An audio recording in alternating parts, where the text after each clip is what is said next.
going, everyone?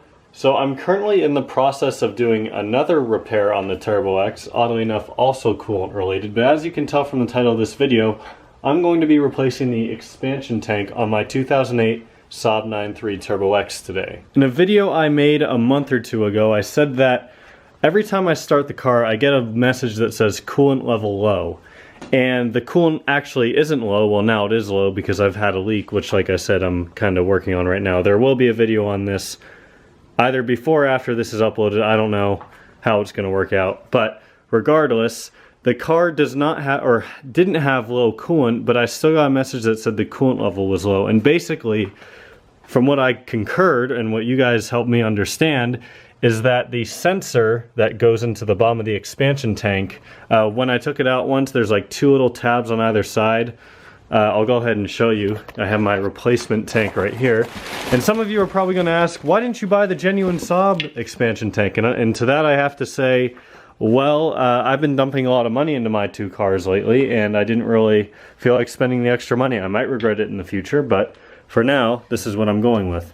So this is the replacement expansion tank. This is off a Turbo X as well, actually a parts car Turbo X, sadly enough. You can see the sensor that plugs into the bottom here. So there's two little tabs on either side of that little sensor, and one of those tabs on the current sensor is broken off. So today I'm going to be removing the expansion tank and replacing it. If you remember my 8 common problems about the B284 motor video, you'll recall that the expansion tank is honestly a common fault on these cars because you have the very hot turbo followed by the very hotter exhaust literally right next to the expansion tank.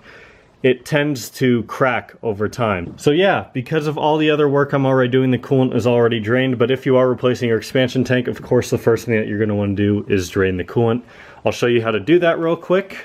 There is a little drain plug on the side of the radiator. This is on the passenger side of the car. It's right above this little support bracket right there, right where my finger is on.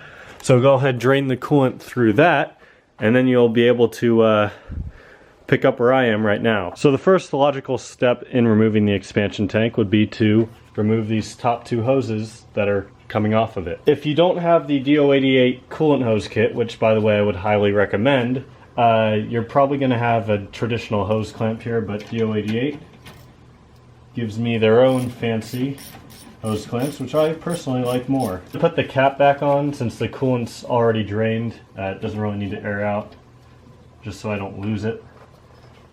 Okay, so now comes the difficult part. That was unfortunately the easy part. So I'll show you guys on the replacement tank here what I'm going to be doing next, because I'm not really going to be able to film it too well. So the expansion tank sits in the car like so, right? So on this back side on the bottom you have the connector for the sensor, and then on the very back side you have a hose that you're going to need to stick a little flathead in there to basically pry the little like tab or metal ring that holds it in place on. So those are the two things that I'm going to work on, and then the expansion tank should pretty much just come straight out. Just have some patience with this step, because if it's your first time doing it, and even though this is probably like my 5th time doing this, it's still going to frustrate me, and it's still probably going to take me like 10 minutes. So a little tip, once you slide the expansion tank out of the bracket that holds it in, if you just kind of push it up like this, it's going to require a good amount of force, but then you'll have good access right in the middle of the screen there, right to where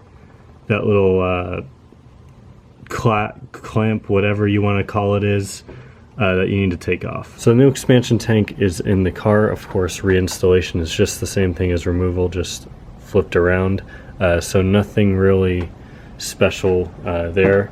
The hardest part is definitely getting that hose down here back in, and what I did for that is I just basically put the expansion tank where it should be, like right here, and then go around to the other side of the car, and you should be able to just push it up in there. It's a tight reach. Your hand will barely fit down in here, but that's really the only way that I could get it back in. So that's how you replace an expansion tank on a V6 Saab 9.3 or any B284 motor, really. If it's in a different car, I'm pretty sure it would be the exact same process. So that's it for today, guys. If you enjoyed this video, make sure to give it a big thumbs up. I hope it helped out some of you with a V6 or a 2.8 motor that might need any help with the removal or install of an expansion tank, because like I said, it's a fairly common problem. So if you enjoyed the video, give it a thumbs up. I'll see y'all next time.